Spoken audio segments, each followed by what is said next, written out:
Welcome YouTube learners. இது உங்கள் கற்போம் வெல்வோம். இந்த செஷனில் நம்ம என்ன பார்க்க போகிறோம்னா CS 3492ல் டேட்டாபேஸ் மேனேஜ்மெண்ட் சிஸ்டமில் உள்ள இம்பார்ட்டன்ட் கொஷின் தான் நம்ம பார்க்க போகிறோம்.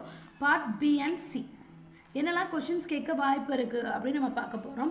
First unit database management system அப்படின்னாலே ரொம்ப ஈஸியான சப்ஜெக்ட் தான். பேப்பர் வந்து ஈஸியாக கிளியர் பண்ணலாம். பார்க்க ரொம்ப தியரி ரொம்ப பெருசாக இருக்க மாதிரி இருக்கும்.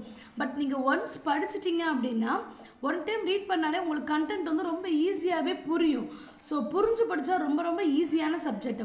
ஸோ ஈஸியாக நீங்கள் படிச்சிடலாம், படிக்காமல் போகாதீங்க. சரி வாங்க, ஃபஸ்ட்டு நீங்கள் யூனிட் 1ல் என்னெல்லாம் ப்ரிப்பேர் பண்ணணும் பார்த்தீங்கன்னா database system architecture, data models and views of data. Data மாடல்ஸோட டைப்ஸ் எல்லாமே பார்த்துக்கோங்க. And then views of data, relational algebra, எஸ்கியூஎல்ல என்னென்ன, எஸ்கியூஎல்னால் என்ன, அண்ட் அதில் இன்சர்ட் டெலிட் எல்லாத்துக்குமே என்ன ஆப்ரேஷனுக்கு என்ன, அது எல்லாமே பார்த்துக்கோங்க. அண்ட் தென் யூனிட் 2 அப்படின்னு பார்த்தீங்கன்னா ரொம்ப ஈஸியான ஈஸியான யூனிட் தான். இந்த யூனிட்டில் நீங்கள் ஃபஸ்ட்டு என்ன கவர் பண்ணுங்கன்னா நார்மலைசேஷன் முடிச்சிருங்க. நார்மலைசேஷன் படித்தாலே 100% வந்து நீங்கள் பயப்படாமல் போகலாம். நார்மலைசேஷன்லேருந்து கண்டிப்பாக கொஷின் வரும். ஸோ நார்மலைசேஷன் ஃபஸ்ட்டு படித்து முடிங்க. அண்ட் தென் படித்து முடித்ததுக்கப்புறம் mapping of ER to relational model. இந்த mapping to ER to relational model வந்து நமக்கு பார்ட் Cயில் 15 மார்க்கில் கேட்க வாய்ப்பு இருக்குது. அந்த ER டயக்ராம் இந்த யூனிட்லேருந்து நமக்கு 15 மார்க் கேட்க சான்ஸ் இருக்குது. ஸோ ஃபஸ்ட்டு நார்மலைசேஷன் படிங்க. And then mapping to ER to relational model, ER diagram இப்படி படிங்க. அண்ட் தென் யூனிட் 3 எடுத்தீங்க அப்படின்னு பார்த்தீங்கன்னா இதில் முக்கியமான கொஷின் என்ன பார்த்தீங்கன்னா அடிக்கடி கேட்டுறது ஆசிட் ப்ராப்பர்ட்டிஸ் நமக்கு அடிக்கடி கேட்பாங்க.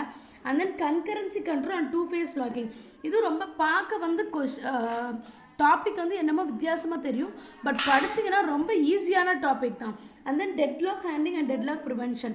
டெட்லாக் அப்படின்னாலே அதுவும் ரொம்ப ஈஸியான டாபிக் தான், நல்ல ஸ்டோரிலாம் எழுதலாம். தென் ஆரஸ் அல்காரிதம் இது படிச்சுக்கோங்க. ஃபஸ்ட்டு நீங்கள் ஆசிட் ப்ராப்பர்ட்டிஸ் படிங்க. Then concurrency control and 2 phase locking. And then இது ரெண்டே முடிச்சதுக்கப்புறம் டெட்லாக் ஆரஸ் படிங்க. அண்ட் தென் யூனிட் 4ல் வந்து கண்டிப்பாக 100% கேட்பாங்க அப்படின்னா ரைடு கொஷின் வந்து கண்டிப்பாக வரும். ஸோ நீங்கள் ஃபஸ்ட்டு இதை வந்து கவர் பண்ணி ரைடு 0, 1, 2 எல்லாத்தையுமே படிச்சுக்கோங்க. எத்தனை இது இருக்கோ அவ்வளோத்தையும் படிச்சுக்கோங்க. இது படித்து முடித்ததுக்கப்புறம் B+3 இது நிறைய ப்ரீவியஸ் இயர் கொஷின்ஸில் வந்து கேட்டிருக்காங்க. ஸோ இதை நீங்கள் வந்து படிக்க. அண்ட் தென் இது ரெண்டே படித்து முடிச்சதுக்கப்புறம் ஸ்டாட்டிக் அண்ட் டைனமிக் ஹேஷிங். இதுவும் ரொம்ப ஈஸியான டாபிக் தான். நீங்கள் ஹெட்டிங்ஸ் பார்த்துட்டு பயப்படாதீங்க, ரொம்பவே ஈஸியாக இருக்கும். புக் எடுத்து படிங்க, ரொம்ப ஈஸியாகவே தெரியும், ஈஸியாகவே படிச்சிடலாம். அண்ட் தென் யூனிட் 5 அப்படின்னு பார்த்தீங்கன்னா CAP theorem, distributed database, no SQL injection or SQL injection ரெண்டுமே ஒன்று தான். And then SQL query processing and optimisation. இது ரொம்ப ஈஸியான இடம். ஸோ ஃபஸ்ட் யூனிட் வந்து ரொம்ப ஈஸியாக இருக்கும். செகண்ட் யூனிட் அப்படி தான். நார்மலைசேஷன் படிச்சிட்டிங்கன்னா யூனிட் முடிஞ்சிச்சு. Unit 3 concurrency control 2 phase locking முடிஞ்சிங்கன்னா முடிஞ்சிச்சு. 4th யூனிட்டில் ரைடு. இதான் கண்டிப்பாக கேட்பாங்க அப்படின்னு நம்ம சொல்லலாம். 95% வந்து இந்த கொஷின்ஸ் தான் வரும். ஸோ நல்லா படிங்க, நல்ல எக்ஸாமில் வந்து எழுதுங்க. எல்லாத்துக்கும் ஒரு டெஃபினேஷன் எழுதுங்க. அதனால் அது கீழே என்ன கேட்டிருக்காங்களோ அந்த கண்டென்ட் எழுதுங்க. நீங்கள் வே ஆஃப் ப்ரெசன்டேஷனில் தான் உங்கள் மார்க் வந்து இன்க்ரீஸ் ஆகிற ஒரே இடம் வந்து வே ஆஃப் ப்ரெசன்டேஷன்.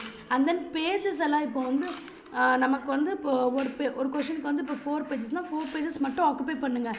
அதில் மட்டும் எழுதுங்க. அதை விட்டு எக்ஸ்ட்ரா ஸ்பேஸ் எடுத்திங்கன்னா உங்களுக்கு அடுத்த கொஷனுக்கு வந்து பேஜஸ் இல்லாமல் போயிடும். ஸ்ப்ளிட்டப் கேட்டிருக்காங்க, ஆனால் ஸ்ப்ளிட்டுக்கு தகுந்தாப்பில் பேஜஸை நீங்கள் வந்து கவர் பண்ணுங்கள். ஸோ நல்லா எழுதுங்க. நீட்டாக பிளாக் பென் யூஸ் பண்ணுங்கள். பார்க்கவே அழகாக எழுதுங்க. 10 2 மார்க்ஸையும் கண்டிப்பாக அட்டன் பண்ணுங்கள். யாருக்காவது அரியர் இருந்துச்சுன்னா நல்லா கான்ஃபிடெண்ட்டாக படிங்க, போய் எழுதுங்க. கண்டிப்பாக பேப்பர் கிளியர் ஆகிடும். All the best.